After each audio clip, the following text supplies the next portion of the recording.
یا ناظرین، جو لوگ باخبر شہری پیدا کرنے والے پاکستان میں طاقتور لوگوں کے جرائم اور کرپشن کو اجاگر کرنے کے لیے سچی صحافت کرتے ہیں وہ یا تو مر چکے ہیں، لاپتہ ہیں، قید میں ہیں، اغوا ہیں۔ بسم اللہ الرحمن الرحیم۔ السلام علیکم، میں عامر خان۔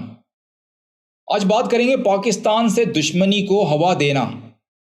پاکستان کو یہ سمجھنے کی ضرورت ہے کہ اس کی ترجیحات کیا ہیں۔ سب سے اہم بات یہ ہے کہ اس پر نظر ثانی کرنے کی ضرورت ہے کہ دشمن یا اتحادی کون ہے۔ مثال کے طور پر امریکہ جیسے ممالک غیر ملکی مخالفین کے ساتھ ہمیشہ احتیاط سے پیش آتے ہیں اور انہیں اسٹار ڈوم تک پہنچاتے ہیں، خاص طور پر جب اختلاف کرنے والے ایسے ممالک سے ہو جہاں حکومت واشنگٹن ڈی سی کے ساتھ جھگڑے میں ہے۔ یہ بعض اوقات بدصورت اور غیر اخلاقی نظر آ سکتا ہے، تاہم قومی مفادات کے خود غرضانہ اصول کے نقطہ نظر سے یہ بالکل معنی رکھتا ہے۔ اب دیکھنا یہ ہے کہ پاکستان کا کیا کرنا ہے۔ اس کی گہرائی میں جانے سے پہلے میں آپ کے سامنے یہ نتیجہ عرض کروں گا: پاکستان شاید امیر اور غیر ملکی دشمنوں کے لیے سب سے زیادہ خوش آئند اور دوست ملک ہے۔ جی ہاں، ہم غیر ملکیوں کو شک کی نگاہ سے دیکھ سکتے ہیں اور ثقافتی طور پر ان کے ساتھ گھل مل جانے کے خیال سے نفرت کرتے ہیں، تاہم ہمارے پاس ان کے لیے امتیازی قواعد و ضوابط ہیں اور برے طریقے سے نہیں۔ اصل میں ذہنیت اشرافیات کی حمایت کرتی ہے۔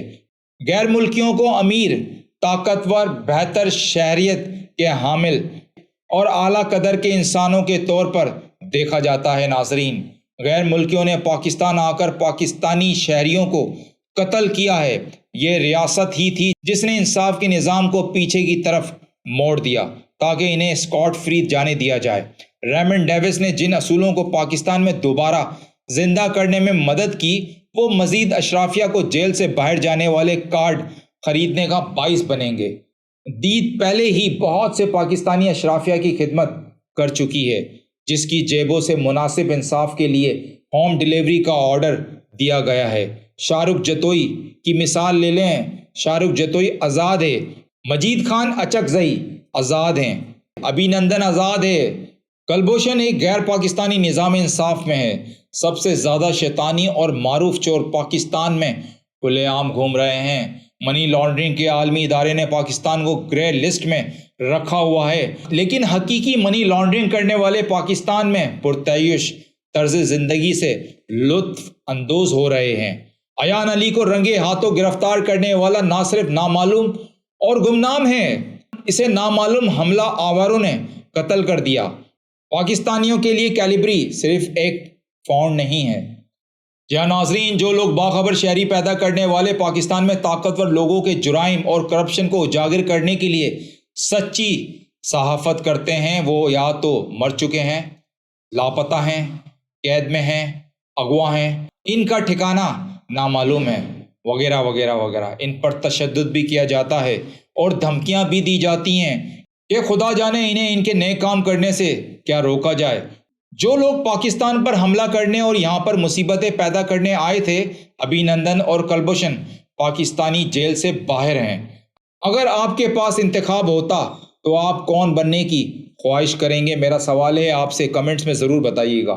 بے گناہ پاکستانی شہریوں کو دن دہاڑے قتل کرنے والا شخص ریمنڈ ڈیوس رہا ہو گیا، وہ شخص جسے ایک بہادر قوم بنانے کی کوشش میں متعدد بار گولیاں ماری گئیں۔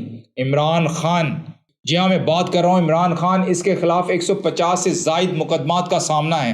وہ شخص جس نے ایڈمرل مائک مولن کو ایک میمو بھیج کر پاک فوج کو نقصان پہنچانے کی کوشش کی، جس میں ان سے کہا گیا کہ وہ پاک فوج کو زیر کرنے اور پاکستان کی امداد روکنے کا حکم دیں۔ حسین حقانی موجودہ حکومت کا دوست ہے، جبکہ وہ شخص عمران خان جو اقوام متحدہ میں عالمی سٹیج پر کھڑے ہو کر اپنے مذہب کا دفاع کیا اور دہشت گردی کے خلاف جنگ میں اپنے ملک کی مسلح افواج کی قربانیوں کو دفتر سے ہٹا دیا گیا، کئی بار گولیاں ماری گئیں، مقدمات کے بعد تھپڑ مارے گئے، جیل بھیج دیا گیا اور ممکنہ طور پر دوبارہ جیل بھیج دیا گیا۔ وہ صحافی جنہوں نے ہمیشہ مسلح افواج کی حمایت کی اور ایک سافٹ امیج بنانے میں مدد کی، وہ یا تو مر چکے ہیں یا اغوا ہو چکے ہیں اور ان سے رابطہ نہیں کیا جا سکتا۔ صحافی جس نے دن کی روشنی میں کیمروں کے سامنے کھڑے ہو کر اسٹیبلشمنٹ کی اعلیٰ شخصیات کی توہین کی، ان کی ذاتی زندگیوں کا انکشاف کیا اور سب کو بتایا کہ وہ کس طرح ہندوستان سے ڈرتے ہیں اور اسرائیل کے ساتھ دوستی چاہتے ہیں، ترقی کی منازل طے کر رہے ہیں اور عیش و عشرت سے لطف اندوز ہو رہے ہیں طرز زندگی۔ یہ نتیجہ اخذ کرنے کے لیے کسی ذہانت کی ضرورت نہیں ہے کہ پاکستان دشمنوں کو انعام دیتا ہے اور ہمدردوں کو سزا دیتا ہے۔ اگر کوئی ریاست پاکستان کے خلاف کام کرتا ہے تو اس کے مقابلے میں اگر کوئی غریب لوگوں کی مدد کرنے کی کوشش کرتا ہے اور انہیں زیادہ ٹھوس حقوق اور بہتر آمدنی کے ساتھ شہریت کے اعلیٰ درجے تک پہنچانے کی کوشش کرتا ہے تو اس کے مقابلے میں اسے مشکلات کا سامنا کرنا پڑ سکتا ہے۔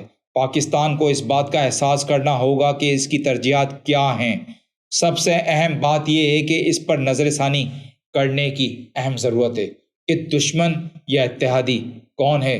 ابھی تک کے لیے اتنا ہی۔ اپنا خیال رکھیے گا، اپنے اس چینل کو لائک، سبسکرائب اور آگے شیئر کریں پلیز۔